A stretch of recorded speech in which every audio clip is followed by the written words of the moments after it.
41쪽에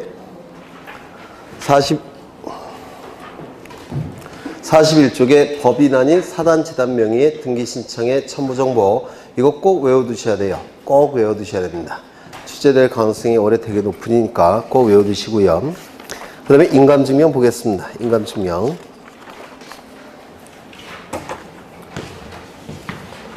여기 이러한 부동산이 있고 소유자가 갑입니다. 갑이 을과 매매 계약을 체결합니다. 소유권 이전 등기까지 이루어지면 갑이 가진 소유권은 을의 소유권으로 변동이 될 겁니다. 갑을 등기 의무자, 을을 등기 권리자라고 부를 거예요. 그래서 등기 의무자와 등기 권리자는 등기소에 가서 등기를 공동으로 신청하게 될 겁니다. 이때 등기를 신청할 때는 등기 신청 정보를 등기소에 제공합니다. 등기 신청서를 등기소에 제공해야 되겠죠. 이 등기 신청 정보에는 등기 의무자를 기록하는 칸도 있고 등기 권리자를 기록하는 칸도 있을 겁니다. 이 등기 의무자는 갑이 될 테고 등기 권리자는 을이 되겠죠. 이때 갑과 을은 도장을 찍을 겁니다. 이때 이 도장이 진짜 갑의 도장인지를 확인하기 위해서, 여기 찍혀있는 도장이 진짜 갑의 도장인지를 등기관이 확인하기 위해서 인감증명이란 걸 등기소에 제공을 해야 됩니다. 요게 확인한다, 살핀다 라는 뜻을 가진 한자예요. 그래서 등기신청 정보에 찍혀있는 도장이 진짜 등기의무자 갑의 도장인지를 살필 수 있는 증명정보, 이를 인감증명이라고 부릅니다. 이 인감증명은 등기 의무자만 확인할 필요가 있어요. 왜? 등기가 이루어지면 등기의무자는 권리를 상실하죠. 따라서 갑의 도장만 확인하면 됩니다. 그래서 등기 의무자만 이 인감증명을 첨부합니다. 등기 의무자가 있다는 얘기는 공동신청이죠. 공동신청의 경우 등기 의무자가 등기소에 제공하는 것이 인감증명이라는 겁니다. 단독 신청이라고 한다면 인감증명을 첨부할 필요가 있습니까? 없습니까? 없다, 이렇게 얘기를 할 겁니다. 이때 이 등기 의무자는 항상 인감증명을 첨부하는 거냐? 그건 아니고 중요한 등기를 신청할 때만 인감증명을 첨부합니다. 중요한 등기는 우리 등기법에 규정이 되어 있습니다. 그러면 이걸 책을 통해서 좀 보겠습니다. 그러면 39쪽에 의의가 나와 있는데 이거 읽어보시면 될 테고, 용도. 이 인감증명은 두 가지 종류가 있죠. 매도용 인감증명, 비매도용 인감증명 두 가지가 있는데, 부동산 매도용 인감증명은 부동산 매도용 인감증명, 그 다음에 부동산 비매도용 인감증명이 있습니다. 이렇게 두 가지 인감증명이 있는데, 요 매도용 인감증명은, 요 매는 매매라는 뜻이에요. 그리고 요 도는 넘길 도자죠. 그래서 소유권 이전 등기를 얘기하는 겁니다. 그래서 이 매도용 인감증명은 등기 원인이 매매이고 등기의 목적이 소유권 이전 등기를 목적으로 신청할 때만 제출할 수 있는 인감증명이에요. 비매도용은 매매도 아니고 소유권 이전 등기가 아닐 때 사용하는 인감증명이죠. 그렇죠. 그러면 이게 더 중요한 거니까 이것을 이쪽으로 전용할 수가 있느냐? 전용할 수가 있습니다.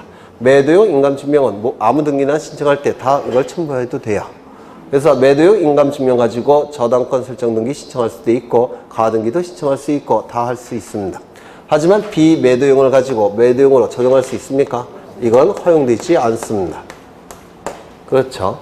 그 다음에 넘겨보시면 유효기간도 반드시 암기하셔야 됩니다. 거기 전부 다 암기하셔야 돼요. 인감증명, 등기부, 법인 등기부 등초본, 주민등록증 등초본, 가족관계 등록상 증명서, 대장 등본, 이런 건 전부 다 발행일로부터 3월 이내에 해야 됩니다. 발행일자가 누락된 인감증명은 발행일로부터 3월이 경과됐는지 여부를 확인할 수가 없기 때문에 발행일자가 누락된 인감증명은 효력을 인정할 수가 없을 겁니다. 인감증명의 제출을 유효하는 등기, 여기 8가지가 나와 있는데 1번부터 7번까지 암기하시면 되죠. 네, 이거 암기하셔야 되고, 기타를 보겠습니다. 인감증명을 제출해야 하는 자가 법인 또는 외국회사인 때에는, 여기서 외국회사도 법인이에요. 외국회사도 법인인 때는 등기소의 증명을 얻어 대표자의 인감증명을 첨부하는 겁니다. 법인의 인감증명이 아니라 대표자의 인감증명, 이거 자주 출제하죠. 그리고 법인 아닌 사단재단도 법인과 같이 처리해서 대표자나 관리인의 인감증명을 첨부하는 겁니다. 대표자나 관리인. 그렇죠. 법정 대리인이 등기를 신청할 때는 본인은 약간 좀 그런 상태죠. 행위 능력이 없거나 제한된 상태겠죠. 따라서 법정 대리인이 등기 신청할 때는 누구의 도장이 찍혀 있겠습니까? 법대의 도장이 찍혀 있겠죠. 따라서 법대의 인감증명을 첨부합니다. 하지만 이미 대리인일 때는 본인이 정상적인 상태죠. 따라서 본인의 도장이 찍혀 있을 겁니다. 따라서 누구의 인감증명? 본인의 인감증명. 법대는 법대의 인감증명. 이미 대리는 본인의 인감증명. 그렇죠. 그 다음에 인감증명서 제출에 관한 규정은 강공서에는 이를 적용하지 않는다. 강공서의 등기 촉탁은 이건 등기 진정성이 확보가 됐고 단독 촉탁이기 때문에 인감증명을 첨부하지 않습니다. 그 다음에 4번. 이것도 좀 읽어보셔야 돼요. 이게 등기공무원 시험에 올해 나왔어요. 4번도 읽어보시고. 그 다음에 이제 인감증명서 제출을 유예하는 경우 이것 좀 보겠습니다. 제일 중요한 건 1번이죠. 소유권의 등기 명의인이 등기 의무자일 때 등기 의무자는 인감증명을 첨부하는 겁니다. 제일 중요한 거예요. 이거는 사례형으로 출제가 될 수가 있죠. 소유권의 등기 명의인이 등기 의무자일 때 이 등기 의무자는 인감증명을 첨부하는 겁니다. 꼭 외워두셔야 돼요. 여기에 이러한 부동산이 있습니다. 소유자가 갑이에요. 갑이 을과 매매 계약을 체결합니다. 소유권 이전 등기까지 이루어지면 갑이 소유권은 을의 소유권으로 변동이 될 겁니다. 이때 등기 의무자는 누굽니까? 갑. 등기 권리자는 누구죠? 을. 이 등기를 신청하러 갈 때 기존의 등기부에 소유권의 등기 명의는 누가 갖고 있습니까? 갑. 소유권의 등기 명의. 따라서 같은 사람이죠. 따라서 아이고 잘못됐네. 얘가 등기 권리자. 얘가 등기 의무자. 따라서 얘는 뭘 첨부합니까? 인감증명을 첨부할 겁니다. 이때 매매가 무효 취소 해제가 되면 그 안에 있는 물권 행위도 같이 실효되죠. 따라서 소유권은 자동적으로 복귀가 됩니다. 갑이 소유권자예요. 그러면 이 을명의 등기는 말소돼야 되겠죠. 이 등기가 말소됨으로 인해서 불이익이 발생한 자는 누굽니까? 을 등기 의무자. 이익이 발생한 자는 누굽니까? 갑 등기 권리자. 소유권의 등기 명의는 누가 갖고 있습니까? 말소 등기 신청을 갈 때 을이 등기 명의를 갖고 있죠. 소유권의 등기 명의. 그러면 이거 같은 사람입니까? 소유권의 등기 명의인 을, 말소 등기 의무자 을 같은 사람이죠. 따라서 등기 의무자 을은 뭘 첨부합니까? 인감증명을 첨부해야 될 겁니다. 여기에 이러한 부동산이 있고 소유자가 갑입니다. 갑이 을로부터 돈을 빌리고 을에게 저당권을 설정해 줍니다. 그래서 을의 이름으로 저당권 설정 등기가 실행이 될 겁니다. 이 등기가 실행됨으로 인해서 이익이 발생한 자는 누굽니까? 을 등기 권리자. 불이익이 발생한 자는 누굽니까? 갑 등기 의무자. 소유권의 등기 명의는 누가 갖고 있습니까? 네, 갑. 소유권의 등기 명의. 그러면 같은 사람입니까? 다른 사람이에요. 등기 의무자도 갑. 소유권의 등기 명의도 갑. 같은 사람이죠. 따라서 등기 의무자는 뭘 첨부한다고요? 인감증명을 첨부해야 됩니다. 을이 병과 저당권 이전 계약을 체결합니다. 그래서 저당권 이전 등기가 이루어져야 될 겁니다. 그러면 이 등기가 이루어짐으로 인해서 이익이 발생한 자는 누굽니까? 네? 병이겠죠. 등기 권리자. 불이익이 발생한 자는 누굽니까? 을 등기 의무자. 소유권의 등기 명의는 누가 갖고 있습니까? 갑. 소유권의 등기 명의. 같은 사람입니까? 다른 사람입니까? 다른 사람입니다. 따라서 얘는 인감증명 첨부합니까? 첨부하지 않습니까? 첨부하지 않습니다. 이런 형태로 자주 출제해요. 그래서 소유권의 등기 명의 찾아내야 되고 등기 의무자 찾아내서 같은 사람인지 여부에 따라서 인감증명 제출 여부가 달라질 겁니다. 여기에 이러한 부동산이 있고 소유자가 갑입니다. 갑이 을에게 소유권에 대한 소유권 이전에 대한 가등기를 해줍니다. 이 등기가 이루어짐으로 인해서 이익이 발생한 자는 누굽니까? 을이죠. 등기 권리자. 불이익이 발생한 자는 누굽니까? 갑 등기 의무자. 소유권의 등기 명의는 누가 갖고 있습니까? 갑. 소유권의 등기 명의. 일치합니까? 일치하죠. 따라서 등기 의무자는 인감증명을 첨부합니다. 그렇겠죠. 이때 이 소유권에 관한 가등기 이건 하나의 재산적 권리예요. 굉장히 중요한 재산적 권리입니다. 그런데 이 등기가 말소가 되더라는 겁니다. 이 등기가 말소됨으로 인해서 불이익이 발생한 자는 누굽니까? 을 등기 의무자. 이익이 발생한 자 누굽니까? 가 등기 관리자. 소유권의 등기 명의는 누가 갖고 있습니까? 네, 을은 가등기 명의를 갖고 있죠. 소유권의 등기 명의는 갑이 가지고 있습니다. 소유권의 등기 명의. 그러면 이때는 일치합니까? 일치하지 않습니까? 일치하지 않습니다. 따라서 원칙에 의한다면 인감증명을 첨부할 필요가 없겠죠. 그렇죠. 이때 등기 의무자 갑과 을과 등기 관리자 갑이 가등기, 말소등기 신청을 할 때 신청 정보에 등기 의무자 을의 도장이 찍혀 있을 텐데 요거 확인할 필요가 있을까요? 없을까요? 힌트? 확인할 필요가 있죠. 따라서 예외적으로 인감증명을 첨부합니다. 예외적으로. 이거 좀 기억해 두셔야 돼요. 이거는 소유권일 때만 인감증명 첨부하는 겁니다. 전세권에 대한 가등기, 말소등기, 뭐 저당권에 대한 가등기, 말소등기 신청할 때 인감증명 첨부하지 않습니다. 소유권만 대접을 해주는 거예요. 소유권의 말소등기를 신청할 때 등기의무자는 예외적으로 인감증명을 첨부합니다. 꼭 기억하셔야 돼요. 두 번째. 그 다음에 세 번째, 아까 등기필 정보는 한 번만 작성이 되기 때문에 등기필 정보가 없어졌을 때는 직접 출석해서 확인을 받는 방법. 대리인이 등기를 신청할 때는 대리인이 변호사나 법무사일 때는 위임 확인 정보 플러스 인감증명. 또한 대리인이 일반인일 때는 공증정보 플러스 인감증명. 기억나십니까? 그거의 3번이에요. 3번 위임 확인 정보 플러스 인감증명. 공증정보 플러스 인감증명. 이것도 기억해 주셔야 되겠죠. 그 다음에 4번을 보겠습니다. 4번. 시간이 이렇게 흘러갈 때 이 시점은 여기 두 필지 토지가 존재하는데 여긴 40, 여긴 50. 갑소유, 갑소유입니다.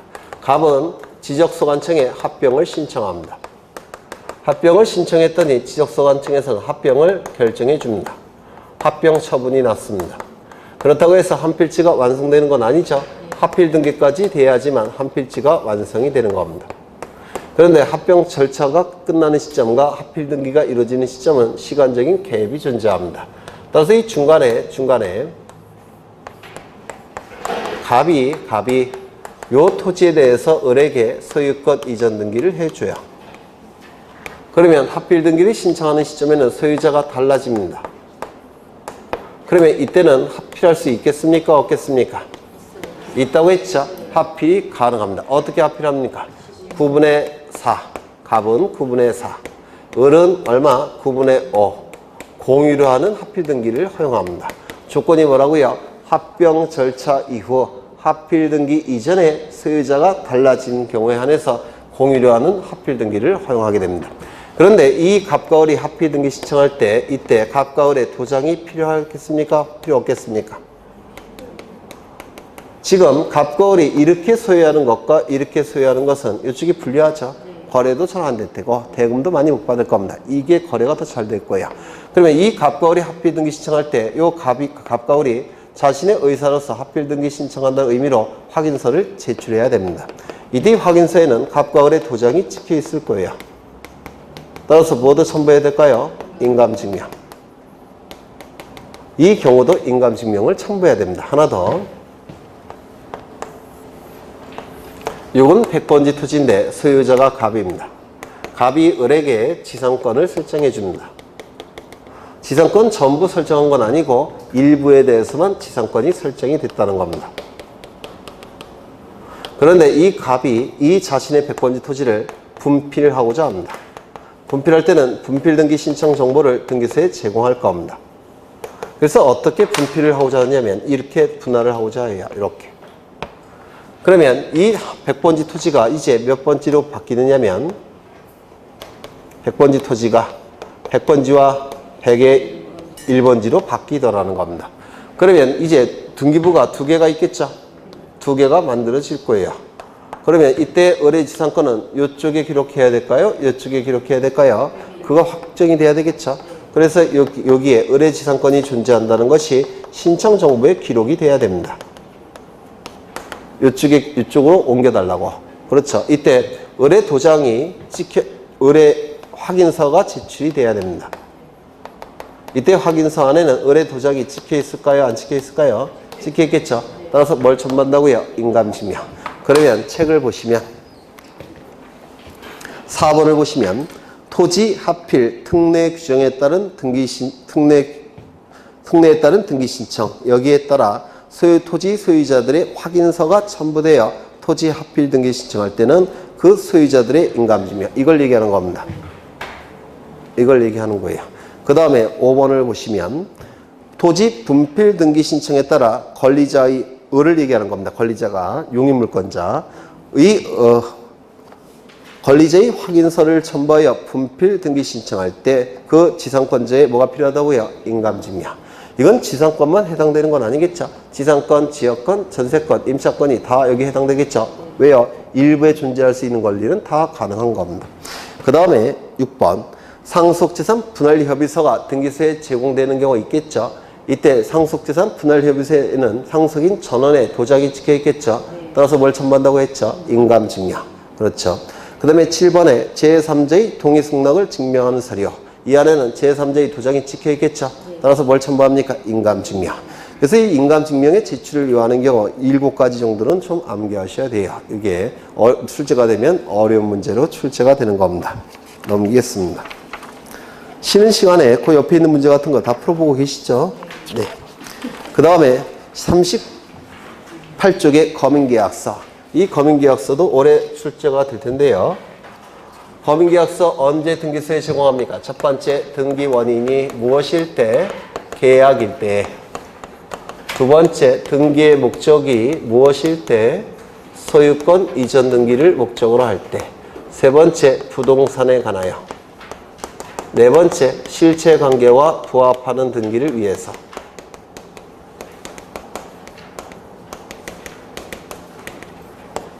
등기 원인 증서인 계약서는 계약서입니다.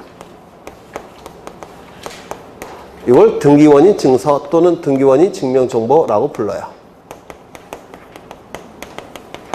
이 계약서에 관할 관청에 사각형 직인을 이렇게 우측에 찍는데요.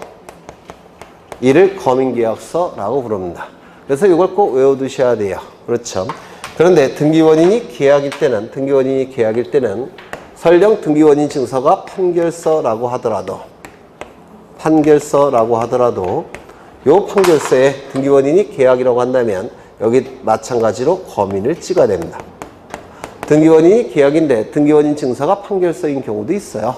이때는 판결서에 검인을 찍어야 됩니다. 판결서라고 해서 검인을 찍지 않은 건 아닙니다. 왜냐하면 판결서일 때 검인을 찍을 필요가 없다고 한다면 이 법원이 행정부의 고유한 판단 영역인 검인 여부를 법원이 판단하는 결과가 돼버립니다. 따라서 판결서일지라도 검인을 반드시 찍어야 됩니다. 그러면 검인계약서 좀 보시는데 이것도 올해 출제가 됐습니다. 법무사 시험에. 검인을 받지 않는 경우 나와 있는데요. 1번 국가나 지방자치단체가 일방 당사자라고 한다면 당연히 실체관계와 부합되기 때문에 이 네 번째 요건 탈락이에요. 네 번째 요건 탈락이니까 검인계약서 등기소에 제공하지 않습니다. 두 번째, 선박, 임모, 공장, 재단 등의 등기. 이건 부동산 등기가 아니죠. 부동산이 아니죠. 따라서 검인계약서 제출하지 않을 겁니다. 이거는 세 번째 요건 탈락이고요. 3번, 매매 예약으로 인한 가등기 시. 두 번째 요건 탈락이죠. 소유권 이전 등기를 목적으로 할 때만 검인계약서 첨부합니다. 그럼 가등기할 때 첨부하지 않는다면 본등기할 땐 첨부해야 되겠죠. 물론 소유권 이전 등기일 때만 그럴 겁니다. 매매계약 해제 증서. 해제는 단독행위죠. 단독행위니까 검인계약서 제출하지 않을 겁니다. 만약에 해제 약정서라고 한다면 이때는 약정이니까 계약이죠. 해제 증서라고 되어 있으니까 단독행위 아닙니까? 단독행위니까 첫 번째 요건 탈락이에요. 근데 왼쪽을 보시죠. 해지 약정서라는 문구 있죠. 이건 약정은 계약의 또 다른 표현이죠. 이건 계약일 테니까 이 검인계약서 첨부하는 겁니다. 그 다음에 토지 수용. 계약이 아니죠. 그 다음에 경락 허가 결정, 공매, 상속, 취득 시효. 이건 전부 다 계약이 아니죠. 검인계약서 첨부할 필요가 없습니다. 지상권 설정 등기, 소유권 이전 등기 아니죠. 그 다음에 토지거래 허가 지역에서 허가증을 교부받은 경우. 이 토지거래 허가권자와 검인권자가 일치해요. 따라서 허가 여부를 결정할 때 검인 여부도 같이 판단해서 허가 여부를 결정합니다. 또한 부동산 거래계약 신고필증 정보도 이것도 거민권자와 일치합니다. 부동산 거래계약 신고필증 교부권자와 이 거민권자가 일치되기 때문에 이 부동산 거래계약 신고필증 정보를 교부할 때도 거민 여부를 같이 판단해서 교부를 합니다. 그래서 부동산 거래계약 신고필증 정보가 교부가 됐다면 거민계약서 따로 작성하지 않습니다. 그 다음에 진정명의 회복, 이건 계약이 아니죠. 거민계약서 작성하지 않을 겁니다. 뭐가 출제가 됐냐면 거기 왼쪽에 미등기 건물에 대한 아파트 분양계약서 나와 있죠. 계약이니까 당연히 거민계약서 첨부하게 될 겁니다. 그렇죠. 그 다음에 오른쪽에 토지거래 허가서, 이것도 좀 보죠. 토지거래 허가서 언제 첨부한다고 했습니까? 첫 번째, 거래가 유상일 때, 거래가 유상거래일 때. 두 번째, 계약 등기원인이 계약이거나 또는 예약일 때. 예약도 계약의 일종이에요. 미리 체결한 계약이라는 뜻이니까 이 예약을 따로 쓴 이유는 가등기를 포함시키기 위해서 계약을 따로 쓴 겁니다. 그 다음에 세 번째, 소유권에 관한 등기이거나 또는 지상권에 관한 등기를 신청할 때, 물론 가등기도 포함이 되는 겁니다. 이때 토지거래 허가 정보 또는 허가서를 제출하게 될 겁니다. 세 가지 외워두셔야 되겠죠. 그러면 이것도 보시면 허가를 받지 않는 경우 이걸 보면 되겠죠. 무상의 증여계약, 치료의 지급이 없는 지상권 설정계약. 첫 번째 요건 탈락입니다. 2번 명의신탁 해지 및 신탁. 여기서 명의신탁 해지, 이건 단독행위죠. 해지는 단독행위죠. 해지는 단독행위니까 계약이나 예약이 아니죠. 또한 신탁, 이건 계약 맞아요. 이건 계약입니다. 다만 신탁은 원칙이 무상입니다. 무상이기 때문에 이 토지거래 허가서 첨부하지 않습니다. 3번 토지에 대한 전세권, 임차권, 저당권 등기. 소유권 등기도 아니고 지상권 등기도 아니죠. 토지거래 허가서 첨부하지 않습니다. 경매, 계약도 아니고 예약도 아니죠. 계약이 아닌 상속, 유증, 진정명의 회복, 취득시효. 상속은 법률 규정이죠. 유증은 뭡니까? 이건 단독행위예요. 단독행위. 단독행위니까 계약이 아니죠. 그 다음에 명의회복, 이건 법률 규정이죠. 취득시효, 법률 규정이죠. 전부 다 계약이 아닙니다. 토지거래 허가서 첨부하지 않습니다. 공유지분 포기, 이것도 단독행위죠. 공유지분 포기도 단독행위예요. 계약이 아닙니다. 토지거래 허가서 첨부하지 않습니다. 이혼을 하면서 특정 재산을 이전하는 계약, 이혼 당사자 사이의 재산 분할 계약, 이건 뭡니까? 무상이죠. 이혼할 때 나눠 갖는 건 돈 주고 받는 거 아니죠? 이혼 한번 해보시면 쉽게 아실 텐데. 네. 저는 고려 중이에요. 그 다음에 8번 가등기 시 토지거래 허가를 받은 경우 본등기할 때. 가등기할 때 저기 보시면 가등기할 때도 토지거래 허가서 첨부한다고 했죠. 다만 본등기할 때는 또 첨부할 필요는 없을 겁니다. 그 다음에 토지거래 허가구역으로 지정되기 이전에 계약을 체결한 경우, 등기 신청 이전에 토지거래 허가구역에서 해지된 경우, 이것도 시험에 요즘 잘 나와요. 이번에 나왔고요. 다른 시험에서 쓸데가 없네. 요 시점은 토지거래 허가구역으로 지정된 시점입니다. 요 시점은 토지거래 허가구역에서 해지된 시점이에요. 그러면 이 토지거래 허가서는 요 기간 동안에 토지거래 허가서 첨부하는 거죠. 지정된 시점, 해지된 시점이니까 이때 계약이 체결되고 요때 등기가 신청이 될 때만 토지거래 허가서 첨부합니다. 그렇다면 계약은 이전에 계약이 체결되었습니다. 그런데 등기 신청은 토지거래 허가구역일 때 등기를 신청합니다. 이때는 토지거래 허가서 첨부합니까? 첨부하지 않을 겁니다. 그렇겠죠. 그 다음에 계약은 토지거래 허가구역일 때 계약을 체결했습니다. 그런데 등기 신청은 그 이후에 이루어졌다는 겁니다. 이때도 토지거래 허가서 첨부하지 않습니다. 그렇죠. 그래서 토지거래 허가구역일 때 계약이 체결되고 토지거래 허가구역일 때 등기가 신청이 돼야지만 토지거래 허가서 첨부하는 겁니다. 거민도 마찬가지죠. 이 거민 어디 갔어? 이거 거민도 좀 기억하셔야 되는데,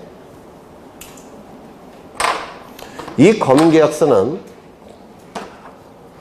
계약일 때 거민을 신청해야 되겠죠. 그리고 등기 신청할 때 이 거민계약서를 등기소에 제공하죠. 그래서 이 거민 신청의 요건은 두 가지예요. 계약 이후 그리고 등기 신청 이전. 요 기간 동안에 거민을 신청하는 겁니다. 계약 이후 등기 신청 이전에 거민을 신청해요. 이게 거민 신청의 요건입니다. 그렇다면 무허가 건물은 거민 신청할 수 있습니까? 있죠. 미등기 건물도 거민 신청할 수 있습니까? 있을 겁니다. 그건 거민 신청의 요건이 아닙니다. 요게 출제가 됐어요. 올해. 네, 그 정도 보시면 될 것 같고, 그 다음에 이제 어려운 것 남아있죠. 35조. 당사자에게 등기 신청 의무가 있는 경우. 이것도 대단히 어렵죠. 이것도 여러 번 나왔기 때문에 기억해 두셔야 돼요. 민법에는 사적 자치 원칙이 있다라고 했습니다. 민법의 사적 자치 원칙이 가장 중요한 원칙이에요. 이 사적 자치 원칙이 우리 등기법에서는 뭐로 표현된다고 했습니까? 신청주의. 신청주의라는 것은 등기 신청이 있을 때만 등기소에서 등기할 수 있다는 겁니다. 등기 신청이 없는데도 불구하고 등기관이 등기할 수 있는 경우는 원칙적으로 없다라는 겁니다. 신청이 있을 때만 등기한다는 게 신청주의예요. 이 신청주의도 원칙은 뭐라고 했습니까? 임의신청. 이 임의신청은 뜻의자에 맡길 임자를 써서 등기 신청할지 말지는 당사자의 뜻에 맡겨놓은 신청. 이걸 임의신청이라고 얘기합니다. 이게 원칙이에요. 다만 예외적으로 신청 의무가 부과되어 있는 경우가 있더라는 겁니다. 이 신청 의무는 세 개의 법률에서 부과하는데 첫 번째, 부동산 등기법에서 표제부 등기는 사실 발생일로부터 1월 이내에 신청해야 됩니다. 이때 1월 이내에 신청하지 않을 때는 과태료 부과됩니까? 부과되지 않습니까? 네, 이거 아마 올해 나올 겁니다. 과태료는 부과되지 않습니다. 두 번째, 부동산 등기 특별조치법에서 이게 좀 어려워요.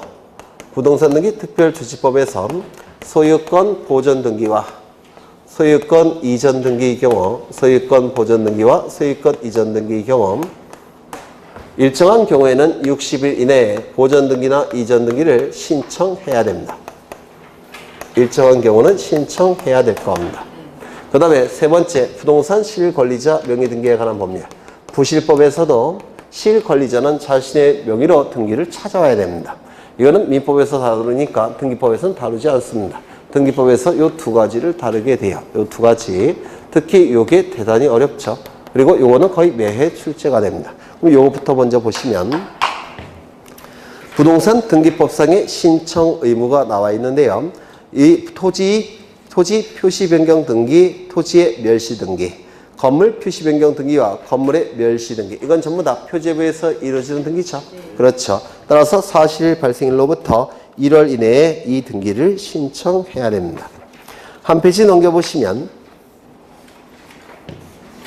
거기 맨 꼭대기 36조 맨 꼭대기 보시면 존재하지 아니하는 건물에 대한 등기가 있는 경우에는 소유권의 등기 명의는 지체 없이 건물의 멸시 등기를 신청해야 된다 돼 있죠.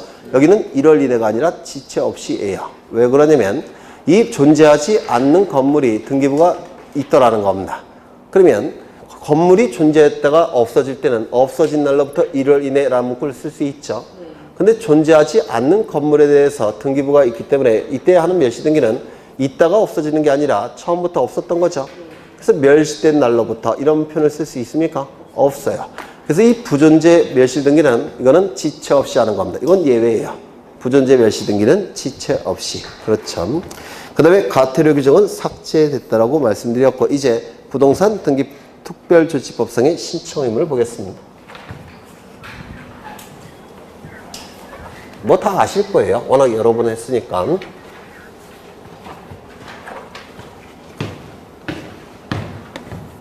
여기에 갑은 건물을 신축합니다.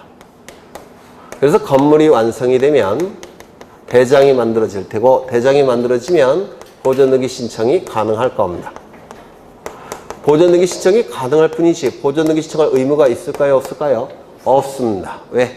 임의 신청이 원칙이기 때문에 그렇습니다.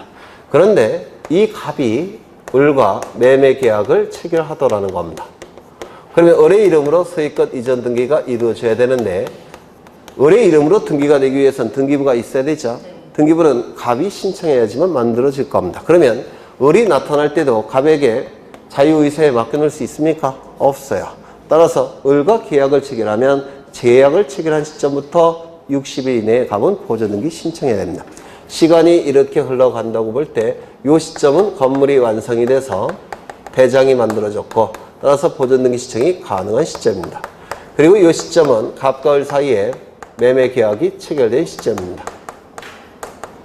이때는 이때부터 며칠 이내에 60일 이내에 갑은 보존등기를 신청해야 됩니다.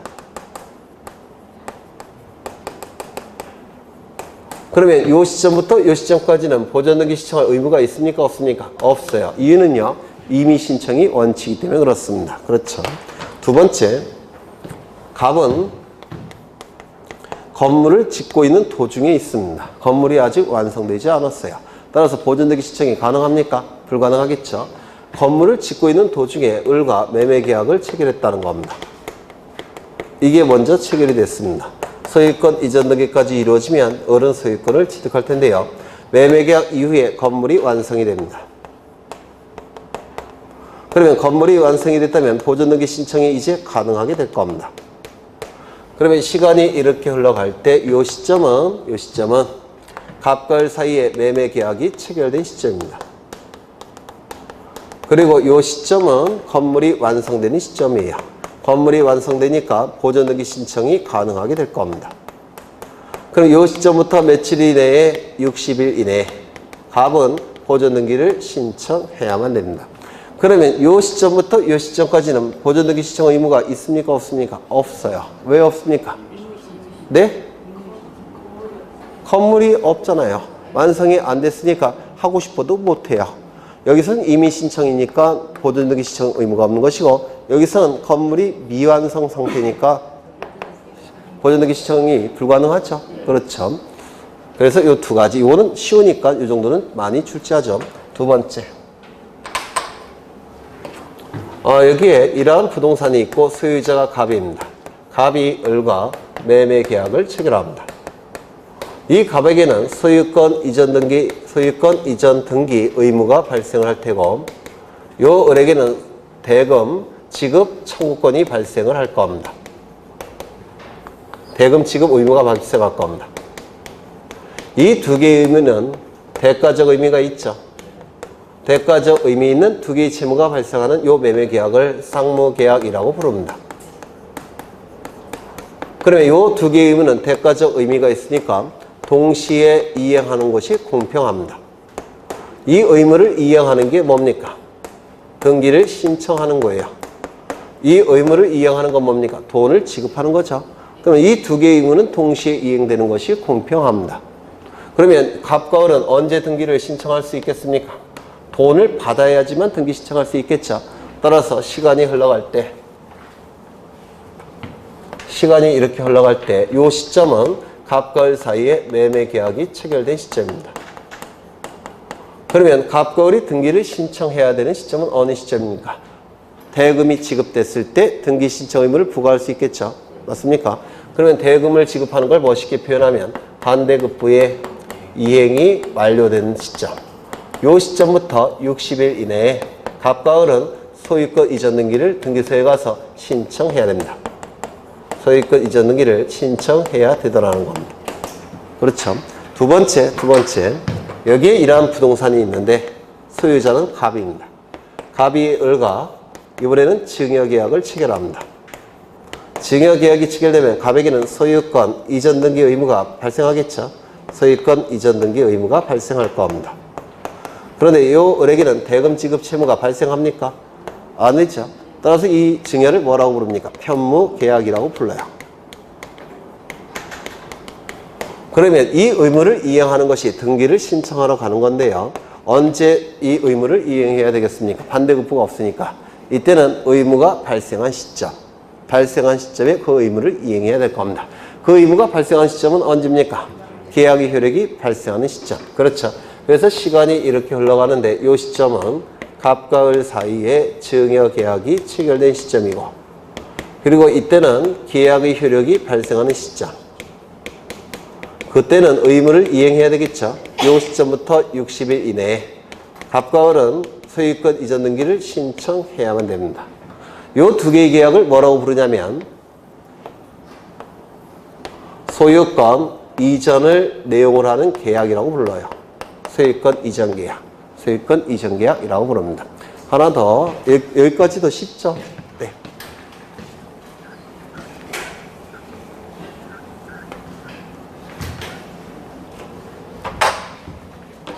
세 번째. 여기 이러한 부동산이 있고 소유자가 갑입니다. 갑이 을과 매매 계약을 체결합니다. 그러면 이 갑을 매도인이라고 부를 테고 을을 매수인이라고 부를 겁니다. 이때 갑에게는 소유권 이전 등기 의무가 발생하죠. 그리고 대금 지급 채권이 발생을 할 겁니다. 이 을에게는 소유권 이전 등기 청구권이 발생할 테고, 그리고 대금 지급 채무가 발생을 할 겁니다.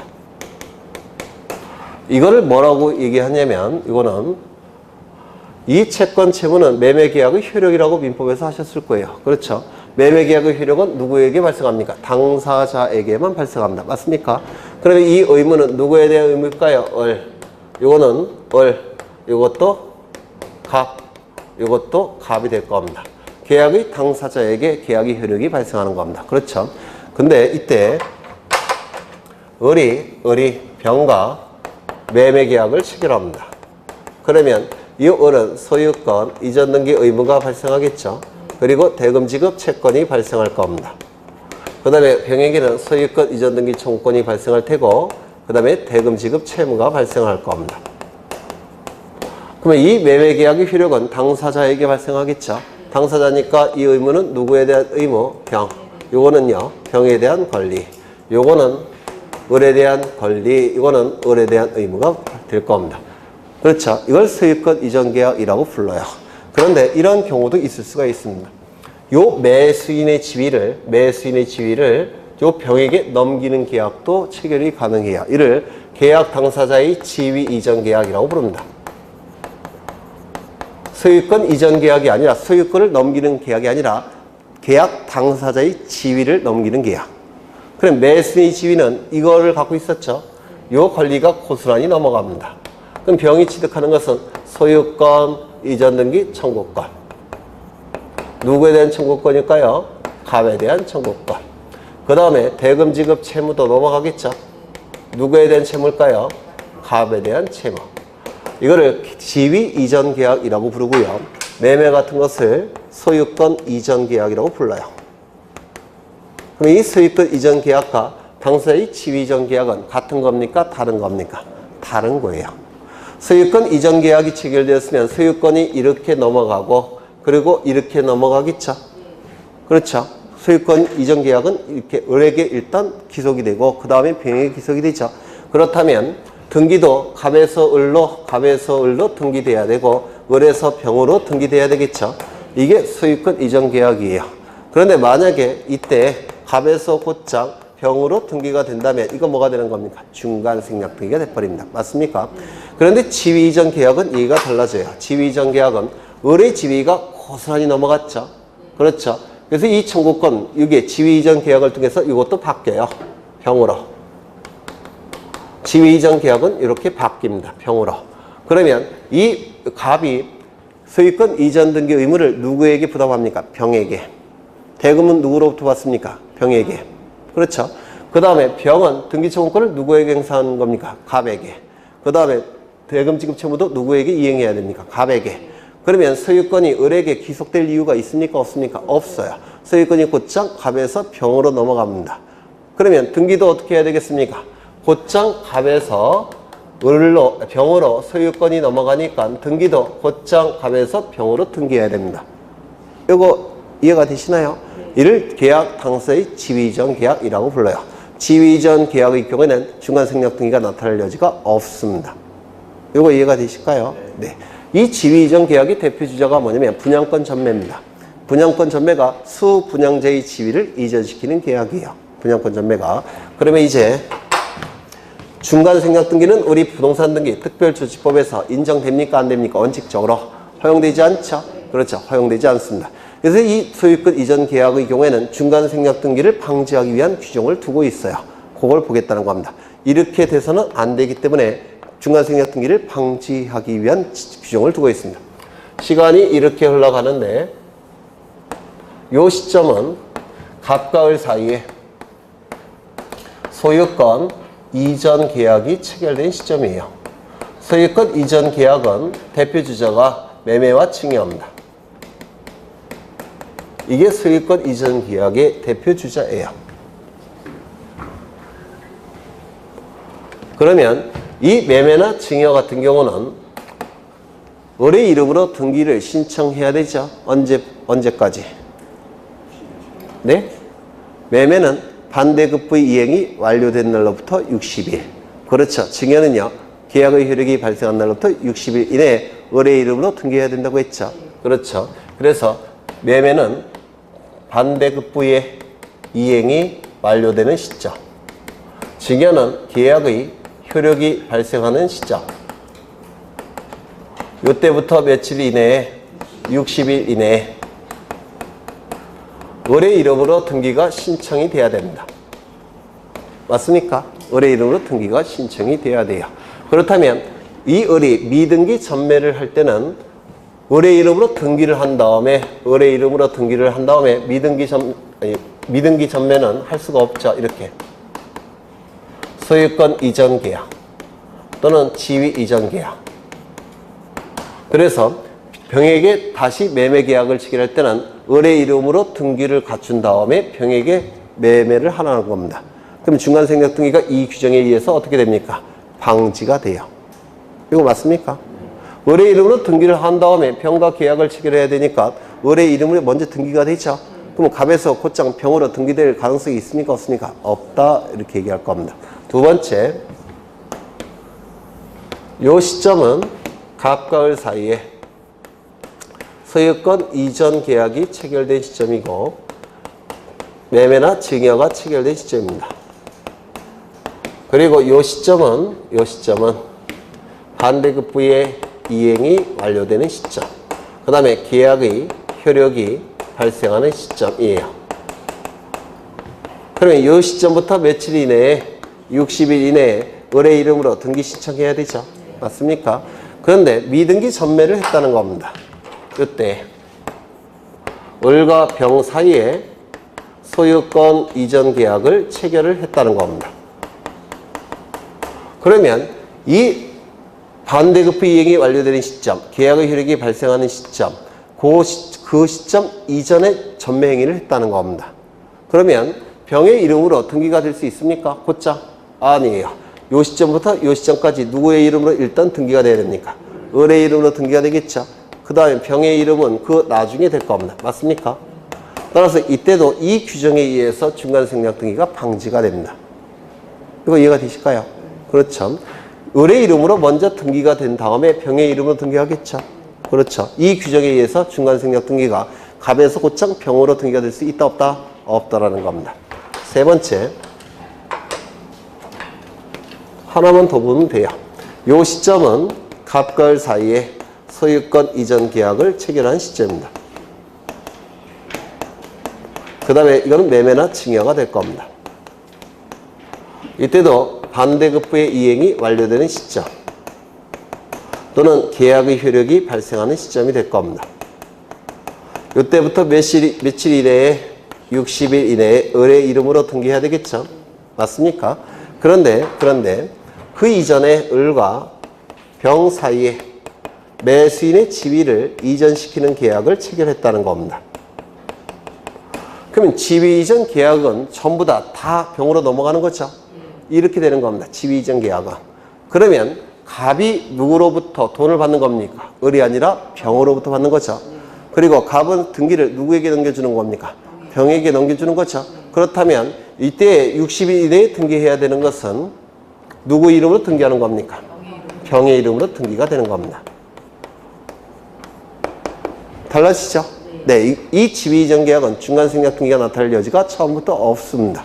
그장 곧장 병의 이름으로 등기하는 겁니다. 이때는 그러면 책을 좀 보겠습니다. 36쪽에 2번 부동산 등기 특별조치법상의 신청 의무, 소유권 보존 등기 신청 의무. 보존 등기가 되어 있지 아니한 부동산에 대해서 소유권 이전을 내용으로 하는 계약을 체결한 자는 다음에 정해진 날로부터 60일 이내에 보존 등기를 신청해야 된다. 1번 소유권 보존 등기를 신청할 수 있음에도 이를 하지 아니한 채 계약을 체결한 경우에는 계약을 체결한 날로부터 60일 이내 보존 등기 신청이 먼저 가능해요. 그 다음에 계약을 체결했다는 겁니다. 그러면 계약을 체결한 날로부터 60일 이내에 보존 등기 신청해야 될 겁니다. 2번 계약을 체결한 후에 보존 등기를 신청할 수 있게 된 경우, 먼저 계약을 체결했죠.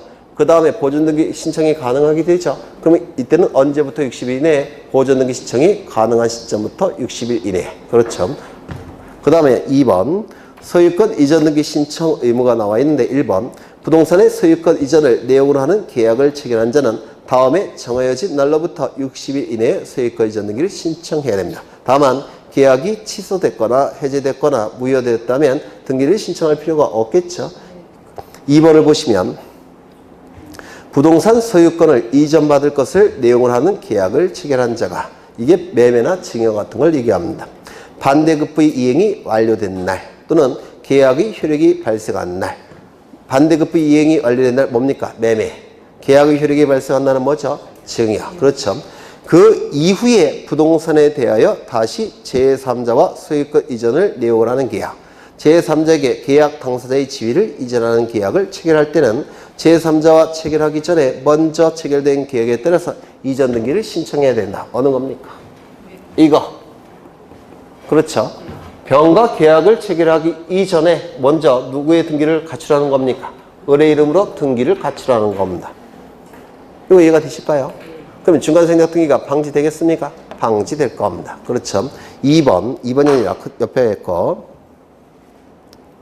아니 3번이죠. 부동산의 소유권을 이전받을 것을 내용으로 하는 계약을 체결한 자가 반대급부의 이행일 혹은 계약의 효력 발생일 이전에 부동산에 대하여 다시 제3자 소유권 이전을 내용으로 하는 계약을 체결한 때는 이거죠. 두 번째 거. 이걸 얘기하는 겁니다. 반대급부 이행이 완료되거나 계약의 효력이 발생하기 이전에 제3자와 소유권 이전 계약을 체결하는 경우, 그때는 먼저 체결된 계약의 반대급부 이행이 완료되거나 계약의 효력이 발생한 날로부터 60일 이내에 먼저 체결된 계약에 따라서 이전 등기를 해야 됩니다. 먼저 을의 이름으로 등기한 다음에 병의 이름으로 등기하라는 겁니다. 맞습니까? 그렇죠. 그런데 여기는 소유권 이전 계약, 지위 이전 계약 두 가지가 다 나와 있죠. 1번에는 거기 보시면 1번에는 소유권 이전 계약, 지위 이전 계약이 다 나왔습니다. 그런데 2번에 보시면 여기는 뭐만 나와 있습니까? 제3자와 소유권 이전을 내용으로 하는 계약을 체결한 때는 이렇게 나와 있죠. 두 번째 줄에. 거긴 지위 이전 계약이 있습니까? 없습니까? 다시요. 36쪽을 보시면 반가로 2번에 보시면 이후 그 부동산에 대하여 다시 제3자와 소유권 이전을 내용으로 하는 계약. 여기 밑줄 치죠. 제3자와 소유권 이전을 내용으로 하는 계약. 밑줄. 그 다음에 계약 당사자의 지위를 이전하는 계약. 밑줄. 두 개 다 하죠. 소유권 이전 계약, 지위 이전 계약 두 개 다 나와 있죠.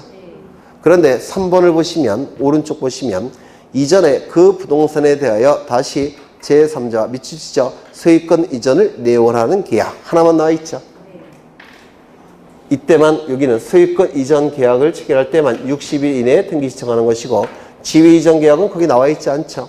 그러면 지위 이전 계약의 경우에는 이때는 누구의 이름으로 등기하는 거니까, 병의 이름으로 등기하는 거니까 나와 있을 필요가 없다는 겁니다. 요게. 그래서 이걸 자꾸 물어봐요. 요 세 가지를. 좀 미치겠죠? 어려워서. 네. 이거 출제됐을 때 이게 26, 25, 24, 25, 26 이렇게 나온 것 같은데 그때 다 틀렸었어요. 네. 그 다음에 등기 의무자와 등기 권리자가 나와 있는데 이거 좀 쉬었다 하자.